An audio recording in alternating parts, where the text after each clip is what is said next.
कैसे हैं आप सभी लोग। एक बार फिर से स्वागत है आपका हमारे YouTube channel study with Yogesh में। लोअर पीसीएस का जिसका भी एग्ज़ाम है वो लोग ज़रूर अटेंडेंस दीजिएगा अभी, क्योंकि लास्ट के 13-14 दिन आप लोगों के बचे हुए हैं और इन 13-14 दिनों में आपको क्या करना है क्या नहीं करना है वो मैं आपको बताऊंगा। क्योंकि बच्चों प्रारंभिक परीक्षा और प्रारंभिक परीक्षा एक हिसाब से देखा जाए आपको उस कट ऑफ तक पहुंचना होता है जहां पे मेरिट आपकी बंद होती है, यानी कहीं ना कहीं 100 मार्क्स, 105 मार्क्स, 95 मार्क्स सब पेपर पे डिपेंड करता है। क्योंकि नॉर्मली ये मान के चलिए कि 60% अगर आप स्कोर करते हैं तो वो तो चाहिए ही चाहिए, क्योंकि अगर पेपर टफ आएगा तब जाके कट ऑफ जाती 90 के समथिंग। ठीक है, पेपर एवरेज या मॉडरेट अगर आता है तो 95 से 100 और पेपर थोड़ा सा इजी आ जाता है तो वो 100 से 105 के बीच कट ऑफ रहती है। ठीक है, तो 11 मई को आपको जो एग्जाम है उसके एडमिट कार्ड जारी हो चुके हैं और लास्ट के 2 हफ्ते बचे हैं, क्योंकि एक तनाव तो होता ही होता है दिमाग में। क्योंकि प्रारंभिक परीक्षा में होता क्या है कि यार कभी कुछ पढ़ना होता है, कभी कुछ पढ़ना है। एक बार प्रारंभिक परीक्षा निकल जाए तो उसका मुख्य परीक्षा जो आती है तो उसके 4 पेपर आपके रखे हुए हैं, जिसमें हिंदी और ऐसे राइटिंग का पेपर तो आप साइड कर लीजिए, वो बहुत ज़्यादा ऐसा टास्क नहीं है। लेकिन जो 3rd और 4th पेपर है जिसमें जीएस और उत्तराखंड पूछी जानी है उसको थोड़ा सा डेप्थ में या थोड़ा डीप पढ़ना पड़ेगा, लेकिन वो बात की बात है। क्योंकि उसके लिए 6-7 महीने का अगर समय मिलता है आपको आयोग के ओर से तो आप इजीली कंफर्टेबल उसमें हो सकते हैं। उसका इंटरव्यू वगैरह तो ज़्यादा उसमें हैवी रहता नहीं है।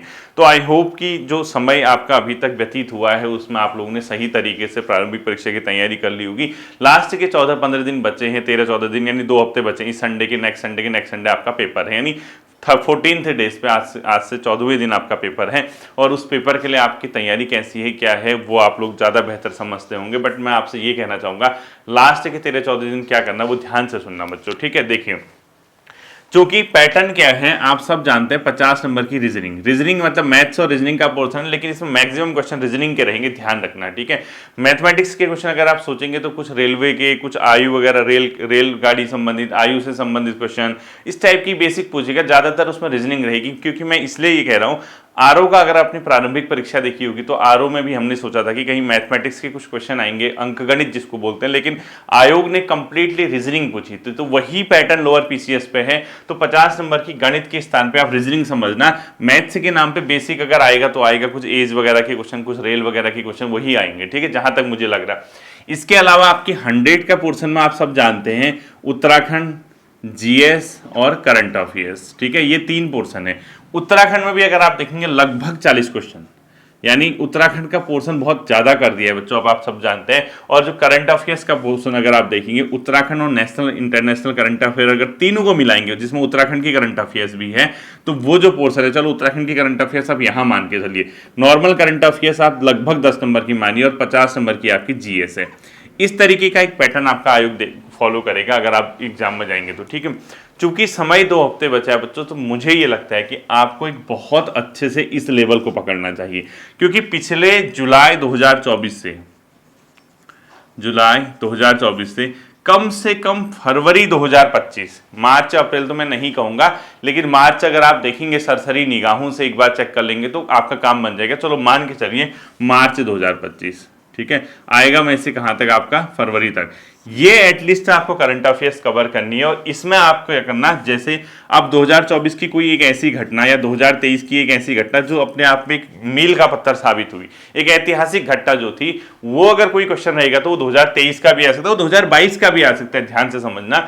यानी पिछले 2-3 साल के ऐसे क्वेश्चन जो पहली बार ही ऐसे हुए हैं जिसमें भारत ने कुछ विशेष उपलब्धि हासिल की है, जिसमें कुछ हमें विशेष मतलब सुनने को मिला, ऐसा क्वेश्चन तो आप 2 साल पुराना भी देखेंगे तो चेक कर लेना। लेकिन अगर आप डेली वैसी करंट अफेयर्स देखते हैं जो जनरल करंट अफेयर्स होती है, वो इस दौरान की वो ज्यादातर इस टाइम की पूछता है। और इसमें भी खासकर आप एक चीज याद करना, अवार्ड से पक्का देख लेना। अवार्ड जो होते हैं, यानी अर्जुन अवार्ड किसको मिला, ज्ञानपीठ अवार्ड किसको मिला, दादा साहब फाल्के किसको मिला, सरस्वती सम्मान किसको मिला, व्यास सम्मान किसको मिला, ये वाले जो है। ठीक है, इसके साथ साथ ही कुछ स्पोर्ट्स के करंट अफेयर बच्चों, स्पोर्ट्स के कुछ करंट अफेयर, साथ ही साथ इस दौरान अगर भारत सरकार की कोई नई योजना होगी, किसकी, इंडियन गवर्नमेंट की, तो ये देखना ही देखना है। बाकी बेसिक क्वेश्चन अगर आप देखेंगे तो आपको इससे क्या फायदा होगा बच्चों, अगर आप 50 नंबर की रीजनिंग वाले पोर्शन को सही कर पाते, क्योंकि आप घर पे इसको तैयार करोगे तो बहुत, आप देखो अगला नंबर क्या आएगा, इसमें कितने, वो तो ऑन द स्पॉट बनते हैं। आपको एक मैटर पता होना चाहिए कि तरीका क्या है उसका। अगर आपको तरीका पता होगा तो आपको कोई प्रॉब्लम आएगी ही नहीं, ठीक है। तो रीजनिंग का जो 50 नंबर का पोर्शन है, अगर आप उसको देखते हैं, पैटर्न को समझ चुके हैं, तो किस तरीके के क्वेश्चन आएंगे, तो ये वहीं पे जाके सॉल्व करने वाले होंगे। और इसमें अगर आपकी रीजनिंग में कमांड है, ध्यान से सुनना, पहला केस किसके लिए है, केस 1। केस 1 उन छात्रों के लिए है जिसकी रीजनिंग और मैथ्स अच्छी है, यानी जिसका ये पोर्शन स्ट्रांग है। स्ट्रांग का तात्पर्य ये है कि 50 में से जो 45 नंबर लाने का अपने आप में क्या रखते हैं, हुनर रखते हैं, यानी 45 मार्क्स तक वो सही कर पाते हैं। तो अगर ऐसे छात्र होते हैं, क्योंकि 50 में से 50 भी ले आते हैं कई बार, डिपेंड करता है पेपर में, लेकिन टफ भी आएगा जिसकी मैथ्स रीजनिंग अच्छी है, स्पेशली रीजनिंग, वो 40 नंबर तक पोर्शन आराम से कर लेता है बच्चों, ये नॉर्मली देखा गया है, ठीक है। तो हम मान के चलते कि पेपर ऐसा आया जो ठीक ठाक था, जिसमें ठीक ठाक मैथ्स वाले भी कितने नंबर ले आए, 40 नंबर आए, केस 1 जिसकी रीजनिंग अच्छी है, ठीक है। इस करंट अफेयर्स को अगर आप पोर्शन कवर करोगे और उत्तराखंड की करंट अफेयर्स करोगे, तो इन दोनों करंट अफेयर्स को मिलाकर लगभग 15 क्वेश्चन आने की संभावनाएं हैं। यानी 15 नंबर के क्वेश्चन यहां आएंगे, तो आपको 40 और 15 कितने हो गए, 55, ठीक है। अब आप यहां पहुंच गए, कितने नंबर, 40 और 15, 55। अब इसके बाद ध्यान से सुनना, उत्तराखंड बची करंट अफेयर्स को हटा दो 35 नंबर की। अब 35 नंबर में से आप ध्यान से समझना, आपने अगर परीक्षा वाणी के लेवल को भी तैयार किया है, आप बेसिक उत्तराखंड भी जानते हैं, आप बहुत एडवांस नहीं जानते, तो 20 नंबर हर कोई ले आएगा उत्तराखंड में। क्यों, उत्तराखंड का गांधी किसको कहते हैं, उत्तराखंड में कुली बेगार आंदोलन किस वर्ष हुआ था, सल्टा आंदोलन की घटना कब हुई थी, कुमाऊं का बारदोली किसको कहते हैं, गढ़वाल का जलियांवाला बाग हत्याकांड किसको कहते हैं, अल्मोड़ा अखबार का प्रकाशन कब हुआ, इस तरीके से भी क्वेश्चन रहेंगे। लगभग 15 से 20 क्वेश्चन ऐसे होते हैं बच्चों जो ऑलमोस्ट, मतलब अब मैं ये कह रहा हूं कि पढ़ा ही नहीं है वो भी सही हो जाएंगे, ऐसा नहीं कह रहा हूं, ऑलमोस्ट ऐसे बच्चे जो ठीक ठाक पिछले 2-3 महीने से उत्तराखंड देख रहे हैं, तो उनके भी 20 नंबर आ सकते हैं। और मैं ये मान के चल रहा हूं कि ऐसे छात्र अगर केस 1 में जिसकी रीजनिंग के बेस पे जो जाना चाहते हैं, वो अगर ये सही कराते हैं, तो आपके कितने हो गए, 60 और 75 नंबर। अब बचा बच्चों 50 नंबर का जीएस। क्या आप घटना चक्र वगैरह इन सब को पढ़ने के बाद 50% अंक जीएस में कर सकते हैं? बिल्कुल कर पाएंगे। तब जाके अगर आप 100 का स्कोर करेंगे तो आप एक ठीक ठाक जोन पे पहुंच जाएंगे, जहां से आप 2-4 क्वेश्चन पेपर को देखते हुए, यानी आपका पेपर किस स्तर का आया है उसको देखते हुए 2-4 क्वेश्चन आप बढ़ा भी सकते हैं, 2-4 क्वेश्चन आपके कम भी हो सकते हैं। डिपेंड्स ऑन कि पेपर किस लेवल का आया है, वो तो आपको पता चल जाएगा ऑन द स्पॉट जब आप पेपर करने जाएंगे कि पेपर का लेवल क्या है। तो आखिरी 13-14 दिनों में मैं आपसे कहूंगा इस पोर्शन को विशेष ध्यान रखना बच्चों। क्यों? क्योंकि उत्तराखंड का जो पोर्शन बचा हुआ है वो आप कितना भी पढ़ लो, जो पढ़ लिया वो पढ़ लिया, आप चाहो तो उसको रिवाइज कर सकते हो, उसके अलावा नया ढूंढने की जरूरत ही नहीं है। लेकिन मैं आपसे जरूर ये कहूंगा कि इस पे और इस पे, यानी जो रीजनिंग है, लगातार आप बोर होते तो रीजनिंग की प्रैक्टिस करना शुरू कर दो अगर आपकी रीजनिंग नहीं है, ठीक है, ध्यान से समझना। तो बाकी आपको जीएस में क्या करना, बहुत समय बच्चों, जीएस में ऑब्जेक्टिव जीएस, बिल्कुल भी डिस्क्रिप्टिव मत पढ़ना। ऑब्जेक्टिव आप घटना चक्र है तो घटना चक्र के ऑब्जेक्टिव लगाइए, आपके पास अगर नॉर्मल ल्यूसेंट की ऑब्जेक्टिव तो ऑब्जेक्टिव लगाइए। यानी जीएस का पोर्शन आप क्या करना, 1-2 घंटे। और ध्यान से समझना, अगर आपने पॉलिटी एक बार रिवाइज कर दिया तो क्लोज कर देना, उसके ओपन करने की जरूरत नहीं। ये मान के चलिए कि लास्ट के 13 दिन आपके ऐसे आपके सामने पड़े कि आप सिर्फ और सिर्फ रिवीजन पे फोकस कर रहे हैं। आप करंट अफेयर्स को तो नया ढूंढ सकते हैं अगर आपको ढूंढना है, बाकी आप टोटली रिवाइज कीजिए। आप क्या टारगेट बनाइए, आपके पास अगर घटना चक्र ऑब्जेक्टिव की किताबें हैं, हिस्ट्री, पॉलिटी, ज्योग्राफी, इकोनॉमी और एनवायरमेंट, अगर ये 5 किताबें आपके पास घटना चक्र की हैं, तो इसमें आप क्या करिएगा, इसमें आप जरूर एक काम करना कि आप जैसे 2-2, 3-3 चैप्टर हर दिन किसके पढ़ लेना, एक घटना चक्र के पर्टिकुलर सब्जेक्ट की। जैसे पॉलिटी आज आपने 4 चैप्टर पढ़े, बंद कर दो, हिस्ट्री 4 पढ़े, बंद कर दो। इस तरीके से मान के चलना कि एक और अंतिम बार आपका क्या करना है, रिवाइज करना है। इसके अलावा आपको रिवीजन नहीं करना है, ठीक है। इस 50 नंबर की जीएस में लगभग बच्चों 7 से 8 क्वेश्चन साइंस के भी होंगे। अब आप कहोगे सर साइंस से कैसे कवर किया जाए? साइंस का मैं आपको बता रहा हूं होता क्या है साइंस से, या तो वो ऐसा क्वेश्चन देता है तो मैक्सिमम कर लेते हैं, या कोई कर ही नहीं पाता। यानी जनरल साइंस है, मेरा अपना व्यक्तिगत ओपिनियन है, अगर आपने आज तक साइंस नहीं पढ़ी है या आपने साइंस अभी तक देखी भी नहीं है जनरल साइंस, तो साइंस से देख के अपना टाइम बर्बाद मत करना बच्चों। क्यों? क्योंकि 7-8 क्वेश्चन अगर साइंस के वो पूछता है तो वो क्वेश्चन कुछ ऐसे होंगे, या तो वो सबको आ ही जाएंगे, आ ही जाते हैं बेसिक साइंस, नहीं आएंगे तो फिर नहीं आएंगे। तो कहने का ये मतलब है 7-8 क्वेश्चन साइंस में से 2 से 3 क्वेश्चन भी अगर आपके सही हो गए तो आप मान के चले कि आप खुशनसीब हैं, क्योंकि ज्यादा क्वेश्चन साइंस के आप पढ़ोगे तो आपका समय बहुत चला जाएगा और उसके बाद ये श्योरिटी नहीं है कि वो साइंस जो आप पढ़ के गए हैं वो पेपर में उस तरीके का क्वेश्चन देखने को मिलेगा, क्योंकि साइंस के साथ एक बहुत बड़ा रिस्क है। आप समय तो देंगे ही देंगे, क्वेश्चन क्या पूछेगा कुछ पता नहीं, और दूसरा कई लोगों को समझ नहीं आता। रटना ही है, क्योंकि साइंस का पोर्शन बहुत लिमिटेड है, लिमिटेड क्वेश्चन आते हैं और बहुत ज़्यादा सिलेबस इस तरीके का पड़ा है। इधर उधर कोई बायो कितनी पूछेगा, फिजिक्स कितनी पूछेगा, हालांकि बायोलॉजी ही सबसे ज़्यादा पूछता है, और उसमें भी वो जैसे वाइटामिन्स हो गए, बेसिक एंजाइम्स हो गए, यानी जो अपने आप में कार्बोहाइड्रेट्स वगैरह हो गए, यहाँ से क्वेश्चन पूछता है। मानव रोग कौन से हैं प्रमुख, किस मानव रोग कौन सा रोग किस कारण से होता है, कुछ फेमस गैसेज, यानी आपको कुछ ही चैप्टर करने हैं। जैसे आप वाइटामिन देख के जा सकते हो, आप इसके अलावा मानव रोग देख के जा सकते हो, आप इसके अलावा कार्बोहाइड्रेट्स और एंजाइम्स वगैरह ये वाला चैप्टर देख के जा सकते हो, आप इसके अलावा कुछ प्रमुख गैसेस देख के जा सकते हो, सबसे हल्की सबसे भारी, इसमें कौन सी इस तरीके के क्वेश्चन देख के जा सकते हो। यही आपकी बेसिक साइंस के क्वेश्चन हैं जो आप देख के जा सकते हो, जिसमें आप सही होगे तो होगे। अदरवाइज आप ये पढ़ने गए कि पौधों में ये रोग किसके कारण होता है, ये किस चीज़ के कारण, बहुत टफ हो जाएगा, बहुत मुश्किल आपके लिए हो जाएगा और उसका आउटपुट आपको बहुत कम मिलेगा। यानी आप 13-14 दिन बचे हैं, इनपुट आप बहुत ज़्यादा दे दोगे लेकिन आउटपुट आपको बहुत कम मिलेगा। इस चीज़ को ध्यान रखना, क्योंकि 7 से 8 क्वेश्चन अगर साइंस के आते हैं तो 2-3 क्वेश्चन आप सही कर वैसे भी सही कर आओगे। तो कहने का तात्पर्य सीधा सीधा है, एक टारगेट बना के चलिए कि 100 से ऊपर का स्कोर करना है। बाकी डिपेंड करता है पेपर में। मैं ये नहीं कह रहा कि 100 ही कट ऑफ जाएगी, 90 भी जा सकती है, पेपर टफ है, 110 भी जा सकती है, लेकिन 100 का आप टारगेट लेके चले, एक लक्ष्मण रेखा मान के चले कि आपने 100 का स्कोर क्रॉस करना है। अब इसमें मैंने आपसे क्या कह दिया कि आप टोटल फोकस करना इन 13-14 दिनों में इस 15 नंबर के लिए, क्योंकि अगर आप इस 15 नंबर में से 8, 10, 11 क्वेश्चन सही करने में सफल होते हैं और क्योंकि आपका सिलेबस आपको पता है वहां से उधर तक पढ़ना है, तो आप एक बहुत अच्छे जोन पे पहुंच जाएंगे। आप 40 number reasoning, 10 number current affair सही कराइए, 40 और 10 50, 40 में से मरी तरी उत्तराखंड भी अगर आप सही कराते हैं तो तब भी आपको एटलीस्ट ऐसे क्वेश्चन जो बहुत डल लेवल के हैं, बहुत हल्के लेवल के, जिसका कोई मतलब स्तर नहीं है, ऐसे क्वेश्चन भी पूछता हो 5-7 क्वेश्चन, 7-8 क्वेश्चन, तो और दो थोड़ा सा एवरेज, थोड़ा सा ऊपर के क्वेश्चन होते हैं, उन सबको भी मिला के आप अगर 20 से 22 क्वेश्चन सही कराए 40 में से, तो आप मान के चले 70-72 क्वेश्चन हो गए। अब जीएस यार इतनी तो पढ़ी ही होगी आपने कि 50 नंबर की जीएस में से 25 नंबर 26 नंबर ये लेके आ सकते हो। कुछ क्वेश्चन ऐसे होंगे जो आप सही कराओगे, ठीक है। तो टोटल मिला के एक उत्तराखंड की करंट अफेयर्स, एक नेशनल इंटरनेशनल करंट अफेयर्स 2, एक तीसरा उत्तराखंड सरकार की प्रमुख योजनाएं, भारत सरकार की प्रमुख योजनाएं।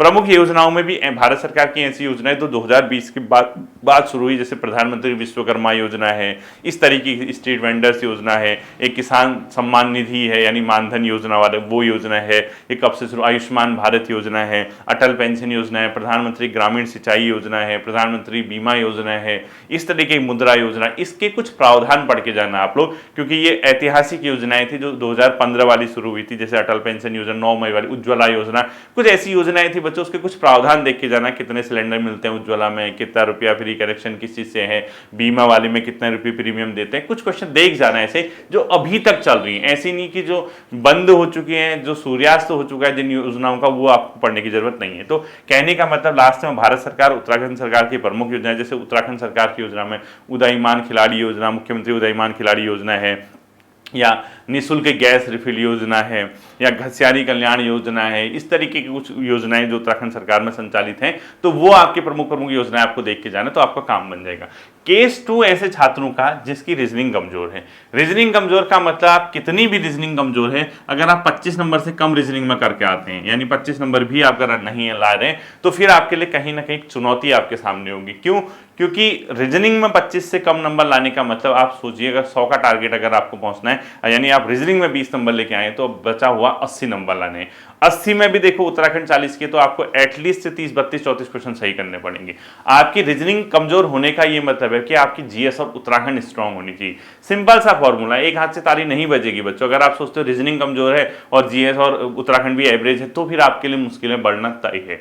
इसीलिए मैं कह रहा हूं, क्योंकि आप रीजनिंग अगर कमजोर है, कुछ पर्टिकुलर सब्जेक्ट, कुछ पर्टिकुलर चीजें देख के जाइए, कैलेंडर करके जाइए, घड़ी वाला चैप्टर करके जाइए, डायरेक्शन का चैप्टर करके जाइए, ब्लड रिलेशन आप करके जाइए, इसके अलावा कुछ और चैप्टर होते हैं जैसे काउंटिंग ऑफ फिगर आप देख के जाना। बाकी कुछ क्वेश्चन तो सबको आ जाएंगे, मतलब रीजनिंग कैसे भी हो 15-20 क्वेश्चन तो बच्चों, यार नाम ही रीजनिंग है, तर्क शक्ति है उसका नाम, नाम ही तर्क सकती है तो कुछ क्वेश्चन तो ऑन द स्पॉट आप कर ही सकते हैं बच्चों। तो 15 क्वेश्चन के आसपास तो मुझे लगता है कि लगभग सभी छात्रों के लिए ऐसे क्वेश्चन होंगे, पढ़ते ही आंसर निकाल देंगे। वो होता ही है क्योंकि पेपर सेटर भी जानता है, जो पेपर सेट कर रहा है, कि यार कुछ क्वेश्चन इनको ऐसे रखने पड़ेंगे कि जो सभी बच्चों के लिए मतलब क्या हो, ईजी हो। यानी 15 क्वेश्चन बेसिक रख दिए, 15 से 30 तक यानी जो 15 क्वेश्चन हो मिड लेवल के रख दिए, और बाकी 30 से 50 तक थोड़ा सा दिमाग लगाने वाले रख दिए। तो इस तरीके का पेपर बनाते हैं। तो अगर आपकी रीजनिंग ज्यादा स्ट्रांग नहीं है तो आपको एटलीस्ट 25 नंबर का अगर आप रीजनिंग में टारगेट लेके चल रहे हैं तो उत्तराखंड पे आप ज्यादा से ज्यादा फोकस करना, 13-14 दिन रिवाइज करना। 40 में से उत्तराखंड में आपके एटलीस्ट 30 से 32 क्वेश्चन सही होने चाहिए बच्चों, तभी आपको फायदा होगा। जीएस में जो 50 नंबर का विद साइंस है उसमें भी कम से कम आपको 30 से 35 क्वेश्चन सही करने होंगे, तब जाके आप 30 से 60 और फिर कितना होता है 85 नंबर आप यहां पे पहुंचोगे। इसके अलावा जो आपका करंट अफेयर्स सबके लिए समान रूप से उपयोगी है। चाहे आप उत्तराखंड पढ़ रहे हो, आपकी रीजनिंग अच्छी है, आपके कुछ भी अच्छा है, करंट अफेयर्स लास्ट में कहानी कहाँ अटक गई, करंट अफेयर्स में। तो 15 नंबर की करंट अफेयर्स में आप अगर 10 नंबर लेके आते हो तो 95 का मतलब अभी 25 में से हो सकता है आपके 30 सही हो जाए, आपकी 30 से 35 जीएस में, उसमें 38 से 40 हो जाएंगे। वो तो पेपर पे डिपेंड करता है, तब जाके आप इस स्कोर में भी 100 पहुंच जाओगे। तो ओवरऑल एक कहानी रची जा रही जो इस 15 नंबर की है वो है करंट अफेयर्स। बिल्कुल 2 हफ्ते करंट अफेयर्स पे फोकस कीजिए। रीजनिंग जिसकी स्ट्रांग है वो रीजनिंग को छोड़ के कुछ क्वेश्चन परीक्षावाणी वगैरह के उत्तराखंड को तेजी से रिपीट कीजिए। और जीएस के लिए मैंने एक ही तरीका बताया, हर दिन कम से कम 4-4, 5-5 चैप्टर घट्टा जा करके एक के पढ़िए। जैसे आप हिस्ट्री, पॉलिटी, जो, क्योंकि आपको 4 के 4 सब्जेक्ट देखने पड़ेंगे, और याद रखना जो पढ़ लिया वो क्लोज हो जाना चाहिए। जैसे आपने कहा चलो मैं आज पॉलिटी से शुरू करता हूँ रिवीजन, आपने कहा कि भारत का संवैधानिक विकास पढ़ता हूँ, संविधान निर्माण पढ़ता हूँ, कैबिनेट मिशन पढ़ता हूँ, उसके बाद भारत की स्वतंत्रता पढ़ता हूँ, देन आपका प्रस्तावना पढ़ता हूँ, मौलिक अधिकार, मौलिक कर्तव्य, जो पढ़ा वहीं पे क्लोज। उसके बाद दूसरे बार देखने का टाइम नहीं है। आप याद रखना, अगर आपको लगेगा कि आपको याद नहीं हो रहा, सबको लगता है बच्चों, एग्जाम से पहले हर छात्र ये सोचता है कि यार मुझे याद नहीं हो रहा, ये समस्या सभी छात्रों के साथ है। तो सिंपल सी बात, एक रूटीन आज से 2 हफ्ते का बनाइए। आप जीएस के 4-5 सब्जेक्ट है, एनवायरमेंट भी देख के जाना, ठीक है, बिना एनवायरमेंट देखे नहीं होगा काम। एनवायरमेंट की भी क्वेश्चन आते हैं, वर्ल्ड ज्योग्राफी तो शायद नहीं है मेरे ख्याल से ना। तो आप जैसे जीएस का बनाते एक पैटर्न बनाइए कि आप 3-3, 4-4 चैप्टर घटना चक्र के हर जगह से पढ़ रहे हैं। आप हिस्ट्री 3-4 पढ़ ले, पॉलिटी 3-4 पढ़ ले, तो अगर 12 दिन अगर आप पढ़ेंगे ऐसे, तो आप लगा लो 50-55 चैप्टर वैसे ही हो जाएंगे, ठीक है। 50-55 कौन से जो बड़े हैं, छोटे वाले तो 2-2, 3-3 लाइन के क्वेश्चन भी है उसमें, 2-2, 3-3 पेज के, वो तो वैसे हो जाएंगे, आप 8-8, 10-10 भी पढ़ सकते हैं। तो फटाफट रिवीजन करना है। देन करंट अफेयर्स को मोस्ट ऑफ द टाइम जो है करंट अफेयर्स को दीजिए।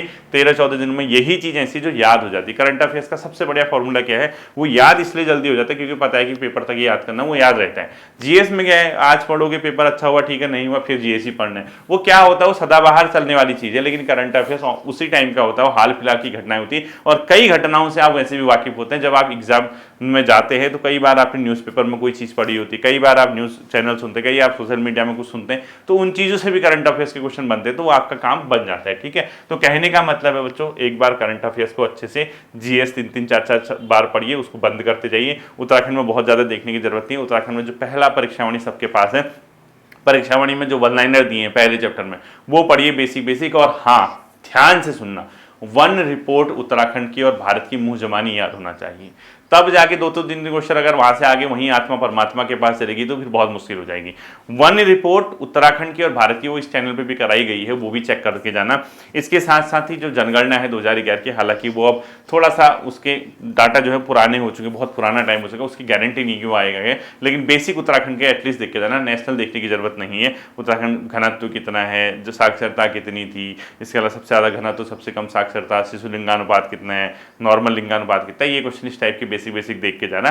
साथ ही साथ उत्तराखंड का बजट इस बार का देख के जाना है। साथ ही साथ राष्ट्र का बजट भी आपको जीएस में देख के जाना पड़ेगा। नेशनल लेवल का बजट देखोगे तो राजकोषीय घाटा कितना रहा, प्रति व्यक्ति आय कितनी रही, इसके अलावा भारत में जो ग्रोथ रेट या जो जीडीपी कितनी, विकास दर कितनी मानी गई है, इस टाइप के बेसिक्स क्वेश्चन देखे जाना। उत्तराखंड में ज्ञान मॉडल क्या है, नमो मॉडल क्या है बजट का, साथ ही साथ जो आपका ये आता है ट्रांसजेंडर बोर्ड वगैरह, ये सब चीजें मैंने आपको कराई है, एक बार सरसरी निगाहों से आप देखेंगे हो जाएगा।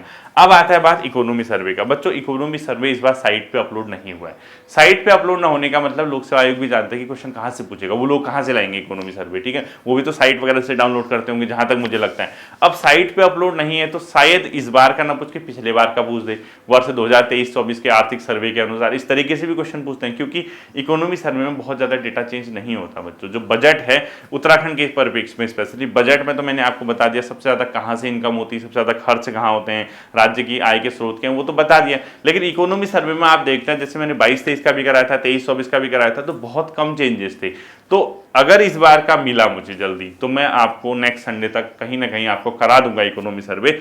नहीं मिला सपोज किसी केस में, तो पिछली बार का इकोनॉमी सर्वे आपको ढंग से देख के जाना है, और उसी इकोनॉमी सर्वे के आधार पे आपके क्वेश्चन बनेंगे। तो 23-24 का ना पूछते कहीं, ठीक है। आई होप कि ये बातें आपके समझ आई होंगी, इसको एक बार फॉलो करिएगा, आपके बहुत काम की चीज़ें आएंगी। फिर मिलते हैं अगले सेशन पे, अपना ध्यान रखना। Thank you.